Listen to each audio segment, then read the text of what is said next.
I'm a 28-year-old woman and I recently got engaged to my longtime boyfriend, now my fiancé. It should have been one of the happiest times in my life, but things took a turn when my younger sister, Emma, got involved. She's 25 and we've always had a complicated relationship. I've been labeled as the golden child in the family, while Emma's always gotten away with things because she's the baby. Growing up, it was little stuff like her borrowing my clothes and forgetting to return them. But now it's turned into something bigger, something that's made me question everything. The engagement started out great. My fiancé proposed with a ring that's been in my family for generations, a beautiful heirloom that belonged to my grandmother. It's been passed down from one generation to the next, and it means a lot to me, more than I can put into words. My grandma wore it until the day she passed, and when she left it to me, it felt like she was still with me in some way. I was thrilled to wear it, and it made the whole engagement feel even more special. We had a family dinner to celebrate the news, and everyone seemed genuinely happy. Well, almost everyone. Emma congratulated me, but then she made a weird comment about the ring.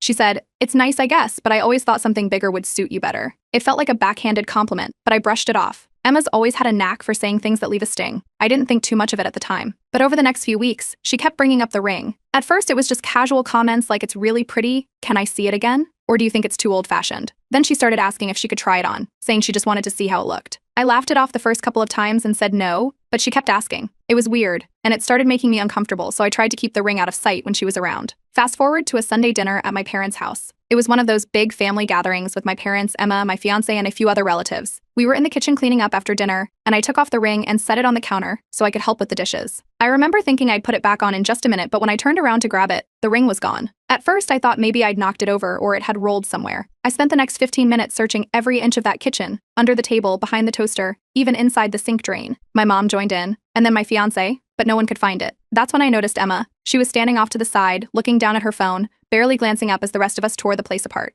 I asked her if she'd seen the ring, and she didn't even look up when she said, "Nope, haven't seen it." Her tone was casual, almost too casual. Something about the way she said it, the way she wouldn't meet my eyes, made my stomach drop. I felt this wave of suspicion hit me, but I pushed it down. It's not like I could accuse her without any proof, right?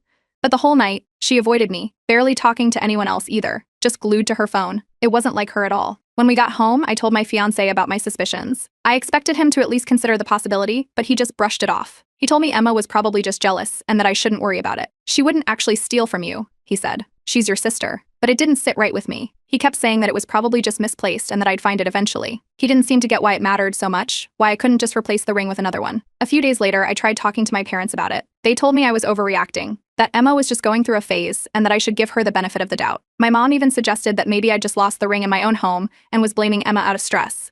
It stung hearing that from them. It felt like they were dismissing my concerns, like they were more worried about Emma's feelings than the fact that something so precious to me was missing. Meanwhile, Emma was acting stranger than ever. She stopped coming to our usual family dinners and barely replied to my texts. Every time I tried to bring up the ring, she changed the subject or made an excuse to leave. My fiancé kept telling me to drop it, saying that I shouldn't let a ring get between me and my sister, but it was all I could think about. I even tried to do a little snooping on my own. One afternoon, while visiting my parents, I slipped into Emma's room. I knew it was wrong, but I couldn't help myself. I searched through her drawers, her jewelry box, even under her bed. I didn't find anything, just a wave of guilt for even thinking my own sister could do something like that. Then, one of Emma's friends let something slip. We were at a mutual friend's birthday party when she mentioned seeing Emma wearing a new ring recently, one that looked just like mine. My heart raced, but I kept my cool, acting like I had no idea what she was talking about. Later that night, I couldn't shake the feeling that I was right about Emma all along. That was the last straw. I decided that I needed to confront Emma directly and bring my fiancé into the conversation too. If she didn't have anything to hide, then she wouldn't mind clearing things up in front of him, right? I didn't want to believe that my own sister could do this, but the pieces just weren't adding up. I had to find out the truth, no matter what it cost. Update 1.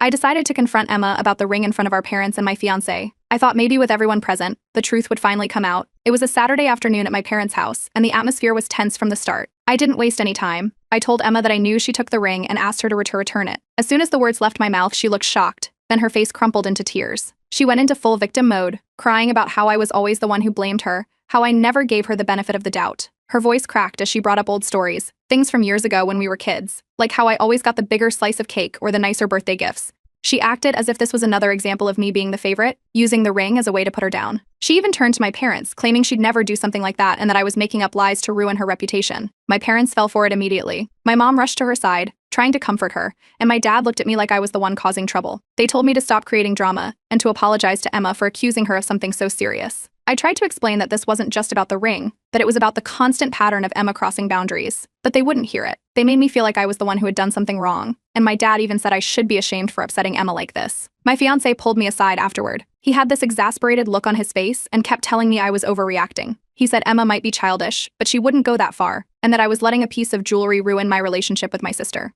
He kept bringing up how it was just a ring and that I needed to let it go for the sake of family peace. It wasn't the support I was hoping for, and it made me feel like he didn't understand how much this ring meant to me, not just as an heirloom, but as a symbol of respect. After that, I started questioning things, especially my engagement. Was I about to marry someone who couldn't stand up for me? I confided in a close friend about the whole situation, hoping for a different perspective. She told me that maybe my fiancé's reaction was a red flag. If he couldn't see why this was important to me, then maybe he wasn't seeing me for who I really was. Her words stuck with me. I couldn't shake the feeling that Emma was hiding something, so I did a little digging on her social media. I went through her recent photos and stories, trying to see if she'd been wearing anything that looked like my missing ring. It took some time, but eventually I found a photo where she was out with her friends, and I could just barely make out a ring on her right hand, partially hidden behind a cocktail glass. It wasn't clear enough to prove anything, but it looked a lot like the one that had gone missing. That night, I lay awake, wondering if I was just being paranoid. I even started feeling guilty for going through her photos like that, like I was the one invading her privacy. But at the same time, it didn't feel like a coincidence. I told my fiancé about the photo, hoping he'd see why I was so upset, but instead, he gave me an ultimatum. He told me that if I couldn't drop this whole thing, it would put our relationship in jeopardy. He said I needed to stop letting my obsession with the ring drive a wedge between us and focus on the future, our wedding, our life together.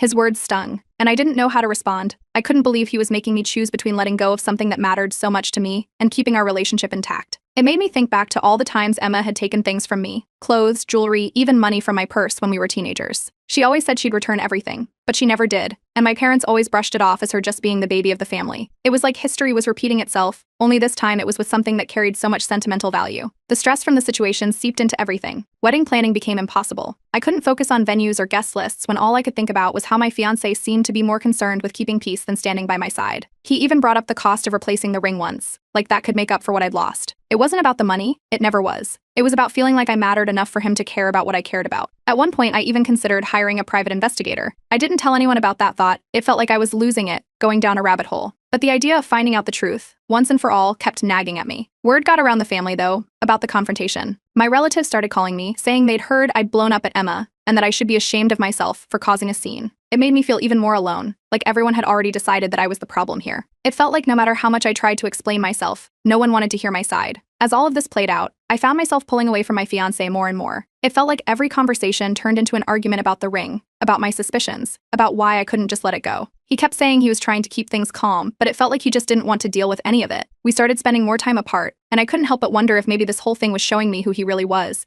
and who I was to him. With my family backing Emma, my fiancé pushing me to drop it, and no one willing to listen, I felt like I was running out of options. But I knew one thing for sure, I couldn't let it go, not when everything inside me screamed that something was wrong. I didn't know what would happen next, but I knew I had to find out the truth, even if it meant things would get even messier. Update 2. After weeks of avoiding me, Emma finally showed up at my apartment one evening, looking nervous. I wasn't expecting her, but I let her in, hoping she might have come to clear things up. She fidgeted for a while, then finally blurted out that she had taken the ring. She tried to brush it off, saying she just wanted to borrow it for a night out and had forgotten to return it. She acted like it wasn't a big deal, like she thought I'd just shrug and laugh it off. But I couldn't believe what I was hearing. I demanded the ring back, but then she dropped another bomb. She'd lost it during that night out. She had no idea where it was and said it must have slipped off somewhere between the restaurant and the bar. My mind went blank for a second, and then I felt this hot anger building up inside me. I kept my voice steady, asking her how she could be so careless with something that meant so much to me, but she just stood there, staring at the floor like a kid caught stealing candy.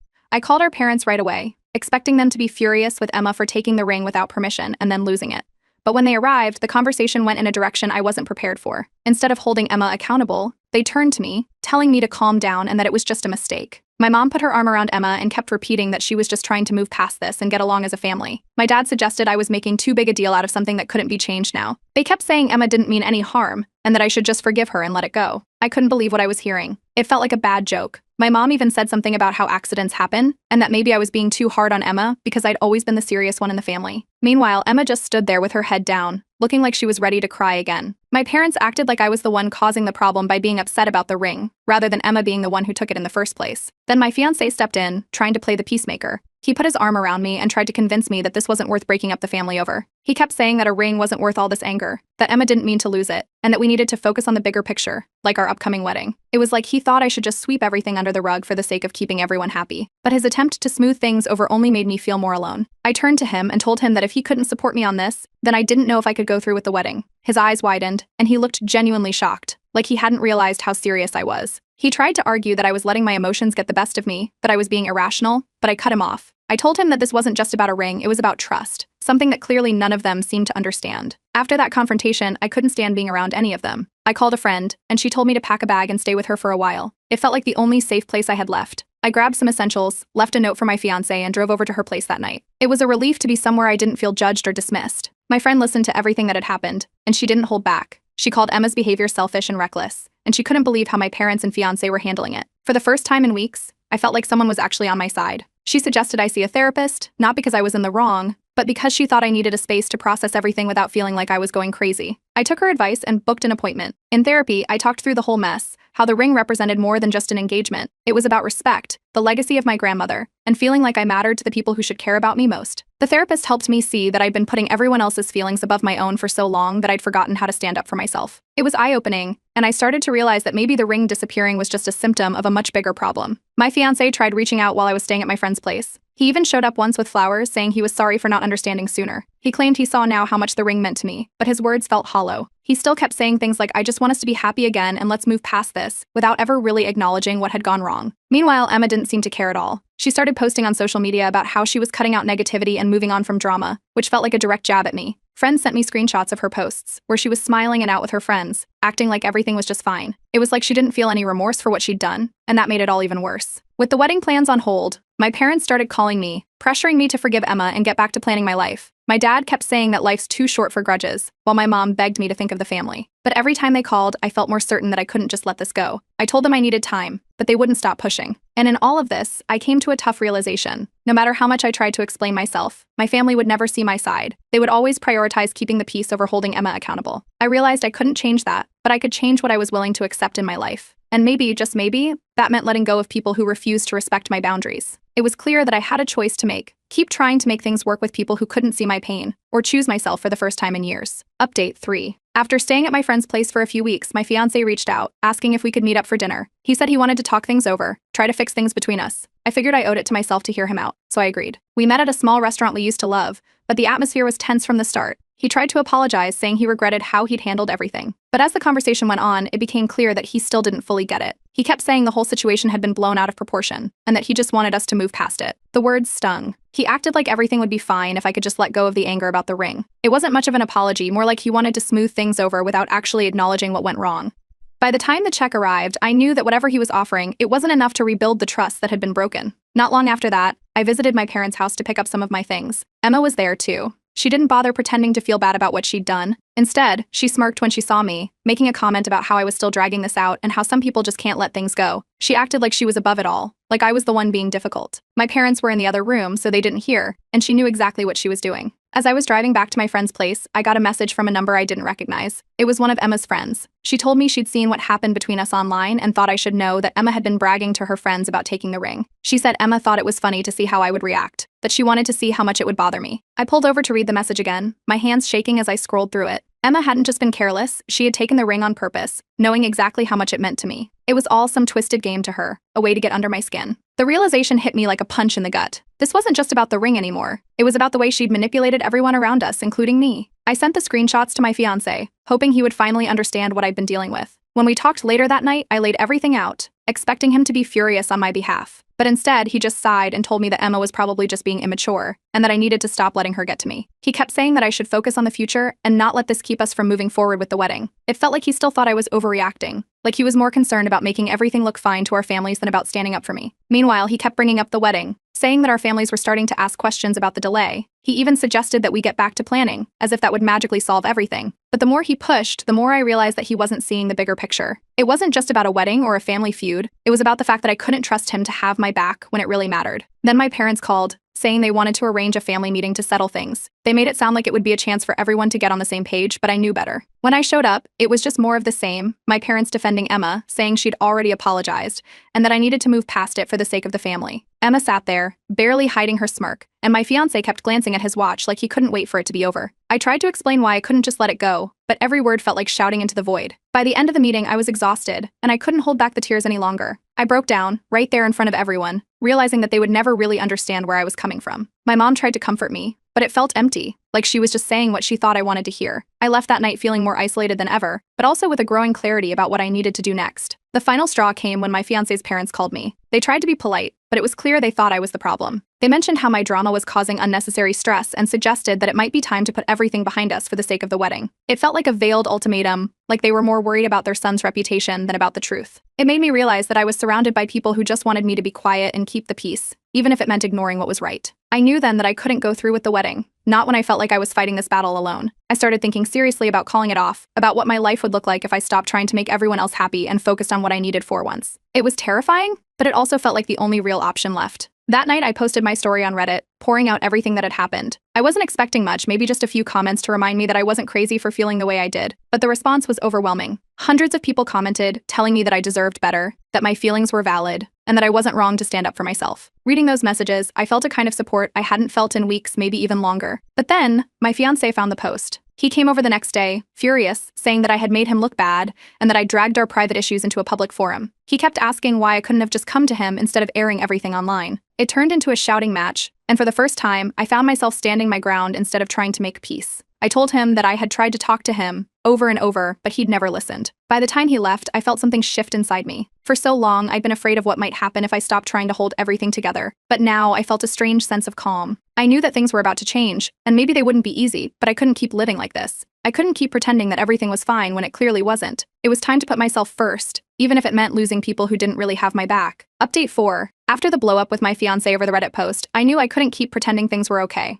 I told him I needed a break to figure out where I stood, and that I'd be staying with my friend indefinitely. He didn't take it well. He accused me of letting strangers online sway my decisions and said I was making irrational choices. He kept pushing, asking what had happened to the person who wanted to work things out, but I stayed firm. I wasn't sure what would come next, but I knew I needed space to think. During that time, Emma kept up her little games. She posted on social media about toxic people and drama queens, making sure to sprinkle in cryptic comments that everyone knew were aimed at me. My friends kept sending me screenshots, worried about how petty it was. I didn't engage with it directly, but it was frustrating to see her act so smug, knowing she had no intention of owning up to her actions. Still, my friends were amazing. They reminded me that I wasn't the one in the wrong, that I deserved to be surrounded by people who respected me. Their support made me realize how much I had been neglecting myself to keep peace with my family and my fiancé. Therapy helped too. My therapist helped me untangle the mess of emotions and see the patterns in my family dynamics, the constant enabling of Emma's behavior, the way my parents always brushed off her actions, and how my fiancé seemed more concerned with appearances than with my feelings. She encouraged me to focus on what I truly wanted, rather than what others expected of me. For the first time in weeks, I felt like I had some clarity about the kind of life I wanted to build. One evening, while I was staying at my friend's place, my fiancé showed up unannounced. He looked worn out, like he hadn't slept in days, and begged me to come back. He promised he would be more understanding, that he would take my concerns seriously this time. For a moment, I thought maybe he had changed, that he had finally realized how much this whole thing had hurt me. But as we talked, he slipped up. He mentioned, almost offhandedly, that Emma had told him she'd taken the ring weeks before she confessed. He said it like it wasn't a big deal, as if I should have known. My head spun. It meant he'd known the truth all along and had chosen not to tell me, letting me believe I was overreacting while he kept that secret. He saw my reaction and tried to backtrack, saying he didn't think it was his place to get involved, that he thought it would blow over, that the damage was done. I couldn't believe he had kept that from me, let alone that he thought it wasn't worth mentioning. I felt a wave of betrayal. It was like he'd been playing a different game this whole time, pretending to be neutral while knowing the truth about what Emma had done. I told him I needed him to leave, and this time he didn't argue. He just looked defeated as he walked out the door. A few days later, I went back to my parents' house, determined to finally put everything out in the open. It was supposed to be a family dinner, but I turned it into a confrontation. With my parents, Emma, and my fiancé all in the same room, I laid everything out. I told them how Emma had admitted to taking the ring on purpose, and how my fiancé had known for weeks without saying a word. I even showed them the message from Emma's friend, revealing that she had been bragging about it to everyone. Emma rolled her eyes, acting like I was making a big deal out of nothing, but my parents' reactions hurt the most. My mom crossed her arms and accused me of trying to ruin my own engagement, while my dad kept saying that I was just trying to stir up drama. They refused to believe that my fiancé had known about Emma's actions, insisting that I must have misunderstood. It was like they couldn't see past the image they had of Emma and the person they thought I should be. My fiancé stood there, looking more and more uncomfortable as the conversation went on. At one point, he tried to step in, saying that I was blowing things out of proportion. But when he realized how angry I was, he turned red, muttered something about needing to leave, and stormed out of the house. He didn't even bother to stay and defend himself.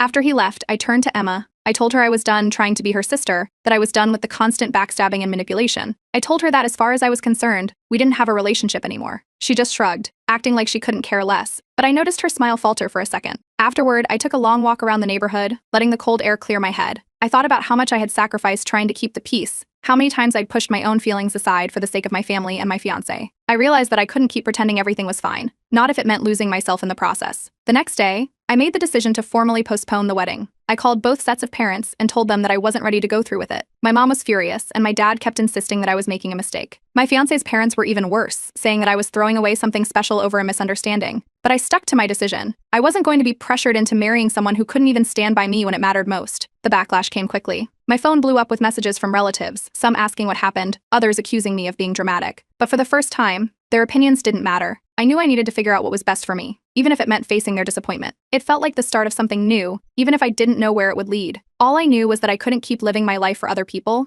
and that maybe, just maybe, I was finally ready to start living for myself. Update 5. A few days after I postponed the wedding, my fiancé made one last attempt to patch things up. He sent a huge bouquet of flowers to my friend's apartment, along with a long letter. In the letter, he apologized for everything, how he hadn't taken my concerns seriously, how he'd kept Emma's secret from me, and how he'd handled everything poorly. He wrote that he still wanted a future together, that he understood why I was hurt, and that he was willing to do whatever it took to make things right. I read the letter several times, but it didn't change the facts. The trust between us was gone. It wasn't just about Emma or the ring anymore. It was about realizing that he had sided with her over me when I needed him most. The thought of going back to that relationship felt impossible, like trying to rebuild a house on a cracked foundation. So I arranged to meet him one last time. We met at a park near my friend's place, and I brought back all the engagement gifts. I told him that I appreciated the apology, but it didn't change what had happened. I couldn't ignore the fact that he had known the truth all along and had let me suffer through weeks of doubt and self-blame. He looked devastated, but he didn't argue. We kept the conversation civil, and after an awkward goodbye, I walked away, feeling a strange mix of relief and finality. Emma found out about the breakup not long after, and she didn't miss the chance to gloat. The next time I saw her at my parents' house,